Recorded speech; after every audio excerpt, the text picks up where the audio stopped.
ashakana n'abagore benshi. Muri iyi minsi murabizi ko yari ari kumwe n'umugore we bita TANASHA bamaranye nk'imyaka 3 barabyanye n'umwana. Inkuru ziho ziravuga rero muri aka kanya nuko uyu muhanzi na TANASHA baba bamaze gutandukana. Ibi tugiye kubagezaho mu kanya mu buryo bwimbitse, tubagezaho n'amagambo TANASHA yanditse mu ibaruwa ye yandikira Diamond Platinumz.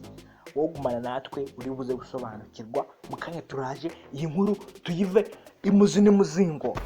Muraho byakomeye kabisa bya TANASHA na Diamond, byafashe intera kabisa nyuma yuko bamaze iminsi batandukanye. Bya TANASHA na Diamond ndababwiye ngo byakomeye. Noneho TANASHA yasohoye ibaruwa yandikiye Diamond Platinum avuga ngo uburyo ki Diamond Platinum ari imfizi ya East Africa. Ngo bimeze ute, byifashe ute? Reka tuze tubavire imuzi n'umuzingo iby'inkuru. TANASHA yise Diamond Platinumz imfizi ya East Africa mu ibaruwa ifunguye yamwandikiye. Umuhanzikazi akaba n'umunyamakuru TANASHA wahoze ari umukunzi wa Diamond Platinumz yakubise hasi by'urukundo rwabo rwose arangije avuga ko yicuza kuba yarakundanye n'imfizi ya East African Community, imfizi ya EAC. Mu rwandiko rwo gutandukana na Diamond Platinumz, TANASHA yavuze ukuntu kubana n'uyu muhanzi byamubihiye ndetse yicuza kuba yaremeye gusiga ubuzima yarimo muri Kenya akamukurikira.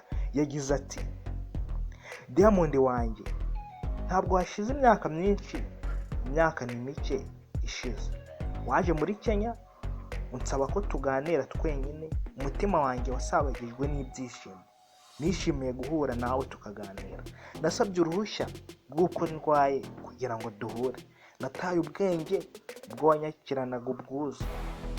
Wambwiye ko umutima wawe wenda gusandara kubera urukundo rw'ukuri ufitiye umwe rukumbi Donna. Wakanguye intare y'ingore muri nge. Amagambo yawe yahinduye amaraso yanjye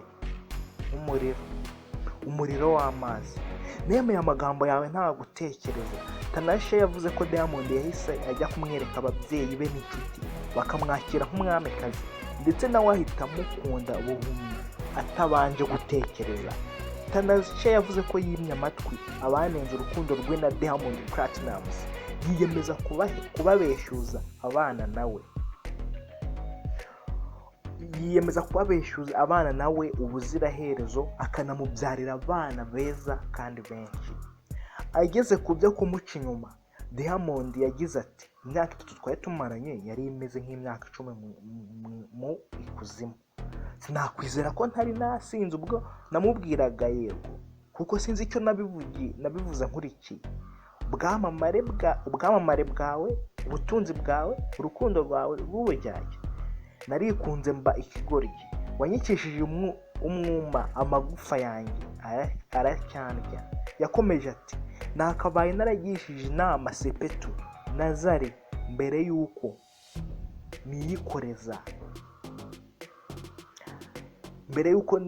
niyikoreza amakara yaka. Nihanganiye gushurashura kwawe utwika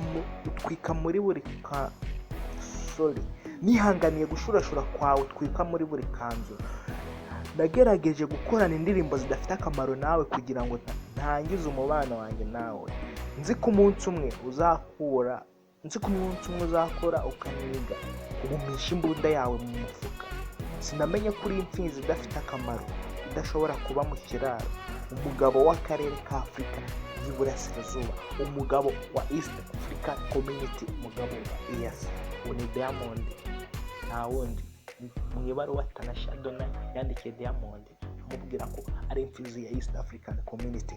TANASHA na Diamond batandukanye mu minsi ishize, ariko iyi baruwa yatumye benshi bacika ururondogoro. Ngayo nguko ibya Diamond Platinum na TANASHA bamaze iminsi bakundana, bakaba barabyanye n'umwana umwe, ariko muri iyi minsi bakaba baratandukanye kubera yangeso ya Diamond yo gushurashura aho yigize imfizi ya East African Community. Mwakoze kudukurikirana, turabakunda cyane. Nge mwumvaga ni Manzi Aristide. Iyi ni Rwanda Fest.